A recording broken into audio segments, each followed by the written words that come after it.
I think every once in a while I have to go back and sort of set the premise that we're working from on these videos. And this last year I've done an awful lot of videos on 372s, right?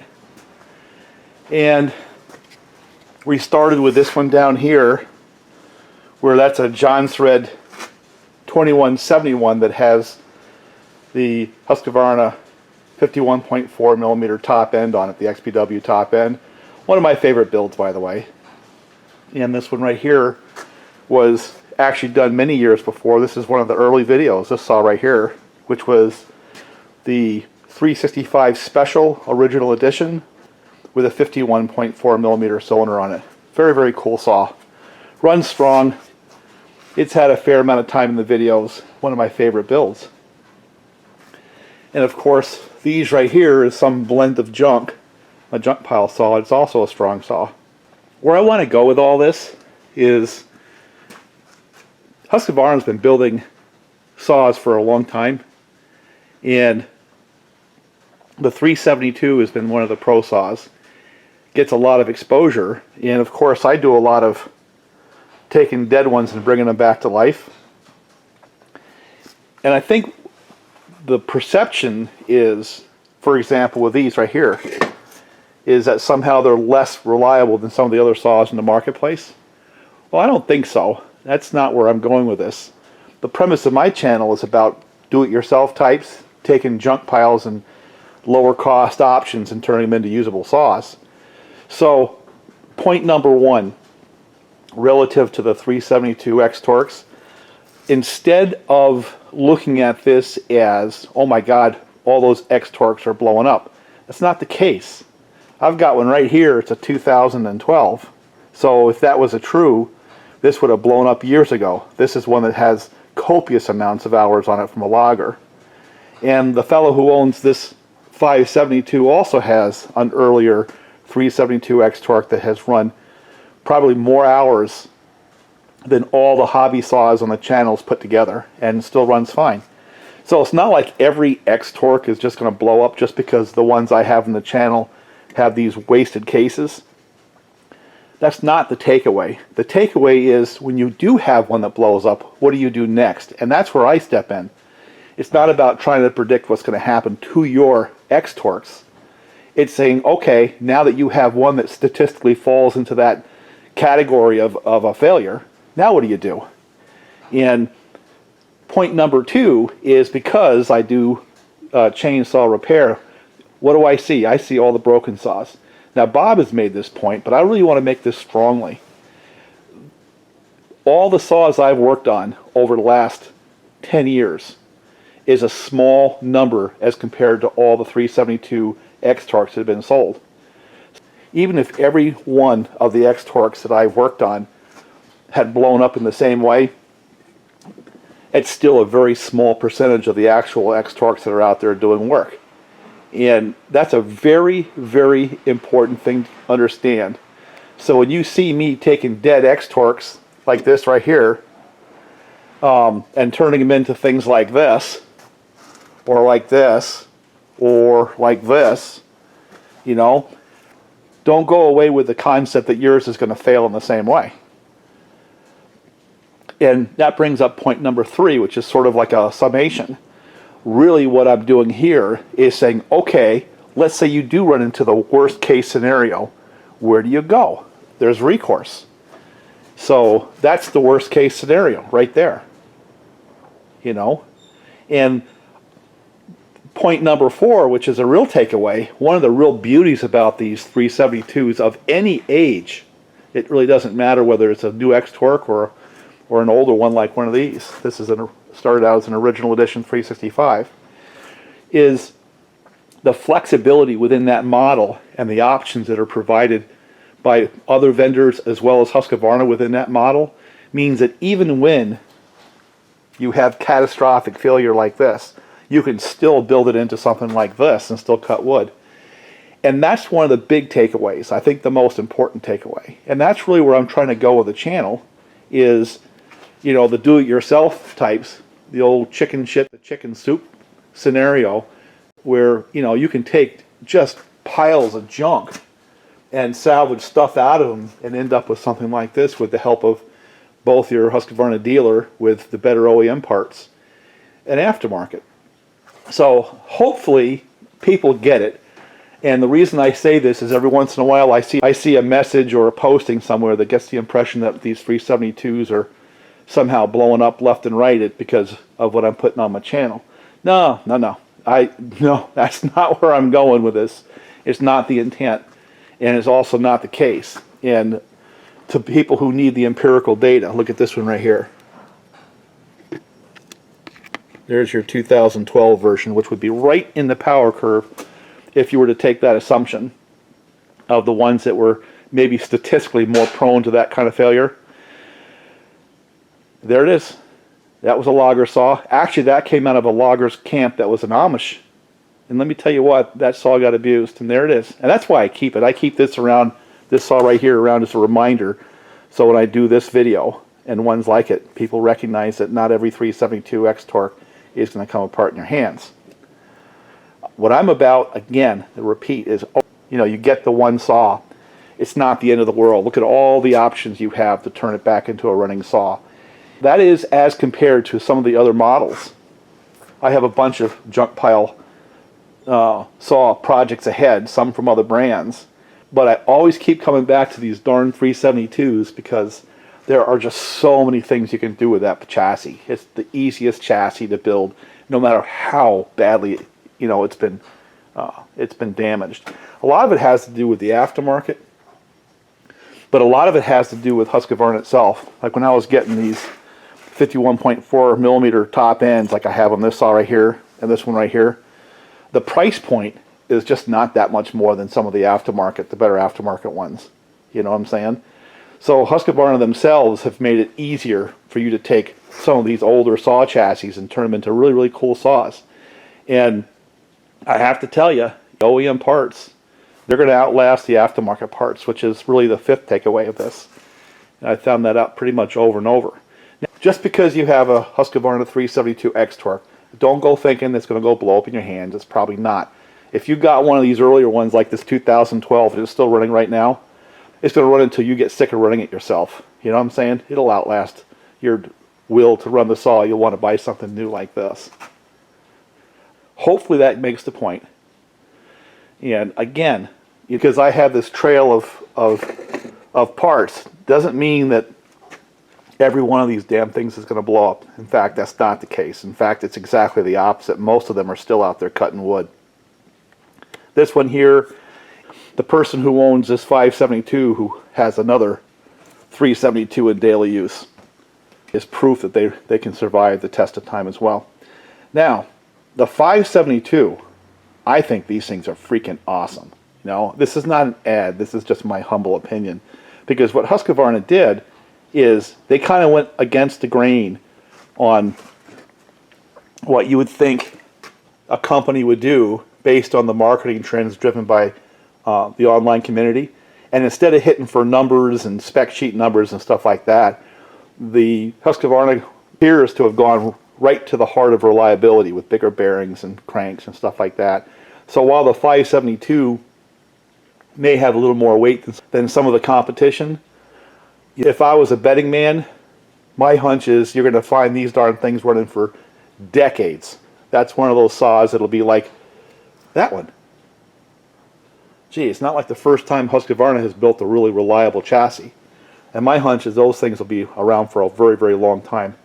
I would consider the 572 one of those investment saws. If you're a professional and you're out there trying to make a living, and after you get through all the online BS and bling, you need a solid tool that you can basically bank on to help you make money and earn a living for your family. That saw right there is the tool. And the feedback I'm getting supports that. They've just put meat in those critical places that tend to help a saw last longer in the real world.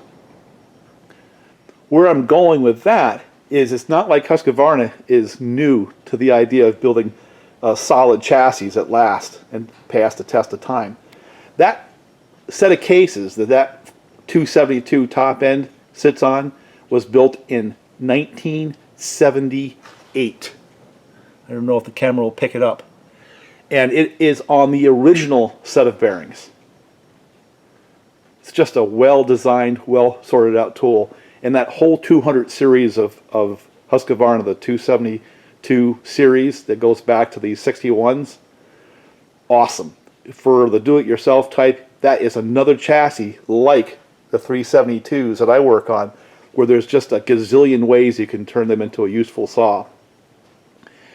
And that's really the takeaway of the second segment, is that the 372s and the 272s both are chassis that you can just build and build and build, and there's just a gazillion ways that you can tweak and tune and build them into, just from lighter weight saws to more powerful pro saws. There's aftermarket support for the 200 series, just like there is for the 372s. And back to point number one, it's just I've chosen to run the 372 primarily on my channel just because I believe there are the most options available to those who happen to want to watch. You know, most of the people who watch my channel, I suspect, are people who like to tinker. And that's why I've spent so much time with the 372s, just because there's so many options. And to get the message out that even when you do have catastrophic failure, there's remedies. You know, that's really the long and the short of it. To the rest of you guys who are looking for stats and recommendations, well, I'm going to recommend that saw over pretty much anything else right now, just on the feedback I've gotten. We'll expand on that as the year develops, but the 572 is a win. It's a big, big, big win for the pro. But back to me and my channel, this is the action speaks louder than words moment. When you start looking at the saws that I choose to run, this was my first choice for last year. This was my favorite saw for the longest time. It got punted out of the pocket because I had so many of those other project saws. But this was a great saw built back in 2015. Here's what I'm running right now, a junk pile saw. And what's it built on? It's built on a collection of dead X-Torq and aftermarket parts, you know, and that's the point. That's the point right there. It's not that these things are going to blow up. In fact, they probably won't. But when they do, you still have the ability to come up with stuff like that. I really want that to be the takeaway. You know, not to go back and reflect, oh my God, I have an X-Torq, is it going to blow up the same way? No, don't go there. That's not where I'm trying to take you. What I'm trying to do is say, if they do. There's aftermarket cases for the worst case, there's plastic, but there's also now, because they've been out for so long, just piles and piles of junk out there on the marketplace that you can pick through to build yourself a really, really cool saw for low dollars. And I honestly can't think of another saw chassis that's on the market today, because they still sell the 372. It's not like they quit selling them. They might be ending soon based on what Bob was saying, but you can still find new 372s. But when you start finding the ones that have gotten to the end of their service life and you want to bring them to a second life, there's no better chassis out there than the 372 to do that with. And that's really the takeaway that I hope you guys are getting from this, and not what I suspect that some are. In the money where your mouth is moment, you can come up with saws like this, which I've done, and I will never sell this saw. This is the coolest saw to run. This one as well. Just this red one here is prettier. You know what I'm saying? When you're out there as a do-it-yourself type and you're choosing a saw, getting a dead X-Torq is not a bad way to go, because you can end up with things, well, like this one right here. That's a really cool saw. Some of the upgraded parts that Husqvarna came out with for the X-Torqs, if you go down to your dealer, they're available. You know, he can get them for you. And they're not that hyper expensive like some of the other brands. And you can bring your older X-Torqs right up to the newest spec if you choose to do so, just by retrofitting the newer parts. The ignition is one of the big ones right there. That was a big change they made. And I would definitely recommend those ignition systems over any other option. The OEM Husqvarna ignition system. And we're going to experiment with that on this saw, which is an aftermarket saw. and see if some of the OEM parts that you can get through your dealer can bring some of these into a more workable form. I think another point I want to get to while I'm on my rant is the definition of service life. A saw like this one right down here that was with that Amish logger, and it was beginning to get a little tired on the top end. It needs a ring. Its compressions begin to drop, but it did not blow up. The bearings, bottom end, all that solid, passed the vac test and all that. It just has so many hours that the ring is beginning to wear and the pistons begin to wear. So compression is dropping, so it's lost a little power. He bought a new saw. He bought a new... That's mine though, right here. This one here is mine. Did I say this one's mine? It's mine. In a money where your mouth is moment. But that Amish saw, it's at the end of its service life. And yeah, I can crack it apart like I did with this one right here that was at the end of its service life as well. The saws that you see, like the one I just did the video on, I think one of the points that was lost is that saw, like the 2012 one over there, had gone through a normal service life with a logger. You know, made a lot of money, ran and ran and ran, and I can tell you that this saw here was on its second service life. Take that in for a second. It had 2 years of a second service life before it did this. And so that means that saw was running in a production environment for a very, very, very, very long time. So it's really not a surprise that things came apart. This is how that one failed, but it doesn't mean that's how all of them fail. And I guess that's a subtle nuance to the whole premise, is a lot of the saws that I'm working on, especially things like this, have already gone through a normal service life, have made their money, have done what they were designed to do. And what we're doing on this channel is we're picking up saws that have done that and giving them a second, and in some cases, a third service life. Let that sink in for a second. And we're doing that with the 372 chassis. And we're interchanging original edition and X-Torq. Here's the snow sliding off the roof. Wham! And we're doing that with an X-Torq starting point and blending it with original edition parts because I happen to like the original editions. That's my personal preference. Which brings another point. Is the guys who mod the saws, who like to grind, not the pros, but the amateurs, I've said this over and over again, they'd be better off staying with the X-Torq cylinder because the guys with the Dremel tool can get to the transfers and make a lot of changes. And just because they've done that, it doesn't mean their saw is going to end up like this.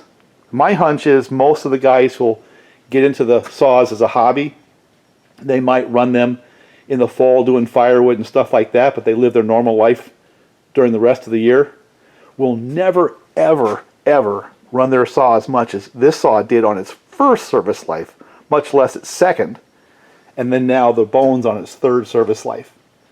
Are you getting it? Is it making any sense? So, no, this is not any way, shape, or form knocking on the 372 chassis. In fact, this is the ultimate endorsement because I've been able to take original edition ones and X-Torqs and bring them into not only a second service life, but even a third service life. So for the do-it-yourself types, that's just the definition of win. It's like, as I said before, the small block Chevy concept for saws.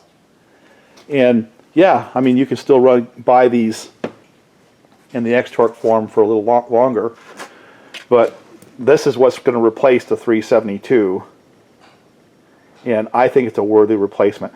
And for the guys who are a pro, you shouldn't be wasting your time doing this stuff anyway, to be perfectly honest with you. You know, the fun and games that we play here as a hobbyist, do-it-yourself type, most people out there who make a living with a saw, or most companies who buy saws, they don't have time for that stuff. You know, they'll run them for the first service life, and when they get their use out of them and they finally come apart, they throw them away. For those people, there's your answer right there. That's your answer for the person who really has to spend the money as an investment in order to get a return in terms of profitability and making their business work. That's what you buy. Not something like this, or even something like this built by a hobbyist. No. That's what a pro needs. This stuff is really fun and games. And I think that's another point that has to sink in. Now, me building one of these out of fresh OEM parts, yeah, I've put them in the hands of loggers and they've actually produced as a new saw might. You know what I'm saying? It's possible. That's the exception, not the rule. That's the exception, not the rule. Yes, it can be done, but the fellow who has these saws, he himself does not have time to do it. And if you were to have a dealer try to build something like this, by the time he spent the time and parts on building up a saw such as my hobby saws right here, my favorite ones, you might as well just go right and get this off the shelf with a warranty. You understand what I'm saying? Let that sink in. So hopefully that's helping those people understand the world that I'm working in here. It's not the professional world. That's what these are for. It's more for a guy like me who spent years and years playing with mechanical objects. You know, used to do the motorcycle thing and the boat thing, and has turned those interests into cutting firewood because it's freaking cold outside. And rather than have that be work, I've turned it into fun. Yes, I like my old saws. We're going to do more with those because that's part of my hobby. But what I'm trying to present to the other people out there like me who like to play but then have to come up with a useful tool, you can't come up with a better chassis than the 372. And it doesn't matter if it's an X-Torq or an original edition or a blown up one. It doesn't matter at all. You get into one of those, I mean, even if you get an absolute catastrophic blown up saw, you can still find parts online to come up with a useful saw like this one right here. This one like right here, or even this one right here. This is the junk pile with the aftermarket cases, with broken aftermarket cases. But it makes chips. And to hammer home the point, that's kind of like the ultimate hobby saw right there, right? Would that survive in a production environment? Well, that's what you watch my channels for, because we've been doing that. We've been taking these kind of parts and throwing them out into a logger who's willing to waste his time with them and seeing how long they would last. That's what happened to my highway build. It went out there and got run until it came apart, rattled the cases apart, the aftermarket cases. And again, that's my point.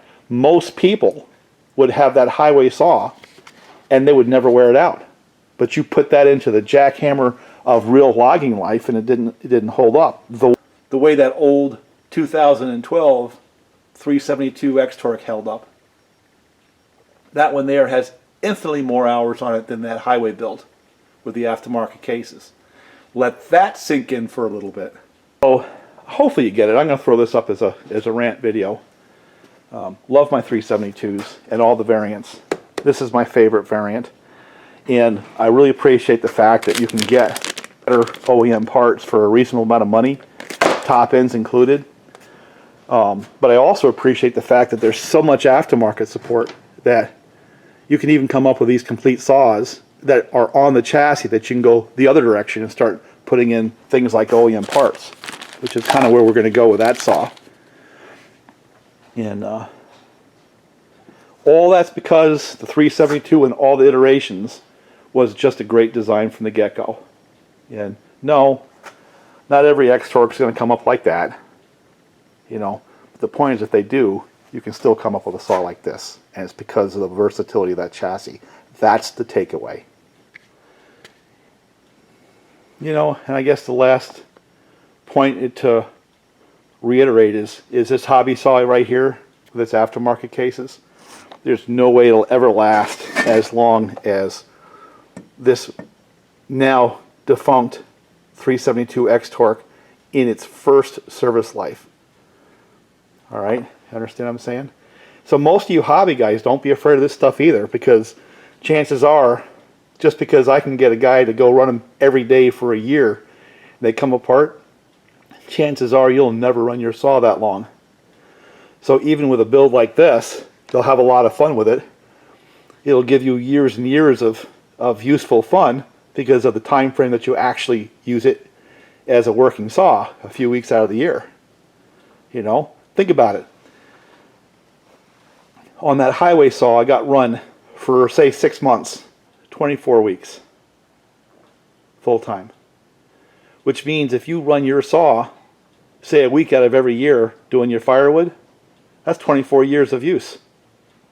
So don't be afraid of that stuff either. Just because I was able to kill it doesn't mean you will.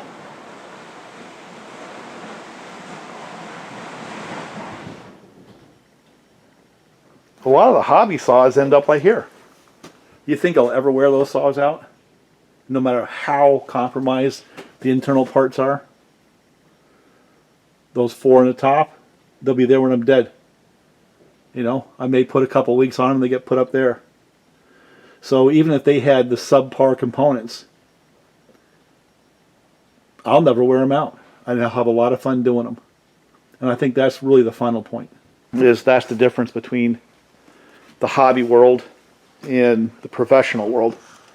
And to close on the concept, here we have sort of like the natural progression from my channel, is you had a saw or a series of saws that actually ran a normal service life in the professional environment and then got tossed in the pile like so many do.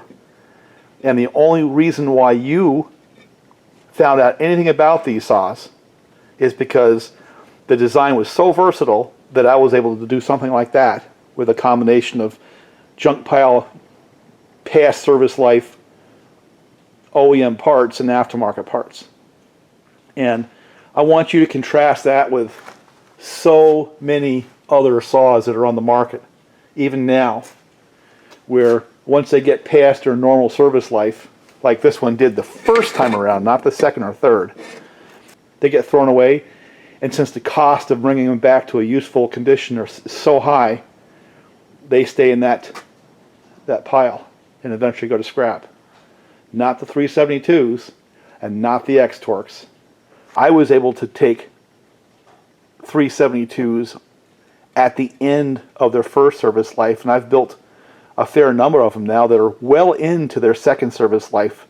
This was the first one that came back, but I built some back in 2015. Think about that. 2015-16, I built a bunch of these that had already gone through their first service life, a normal service life, not a shortened one. And there's a whole bunch of others over there, I ain't going to get too specific, that started the clock around the same time and are just as dead.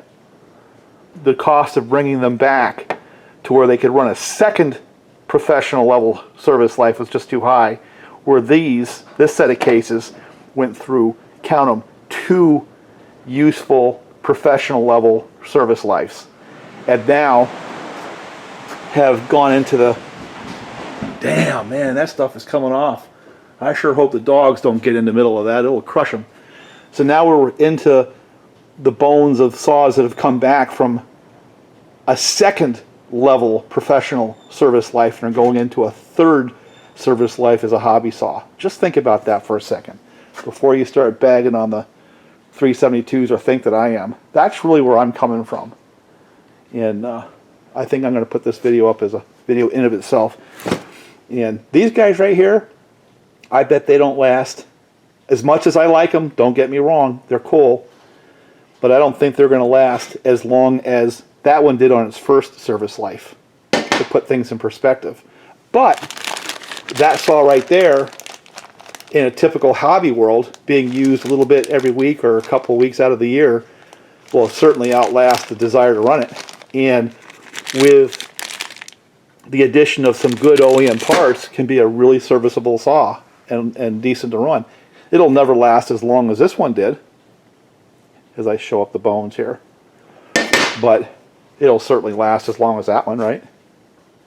So, food for thought, guys.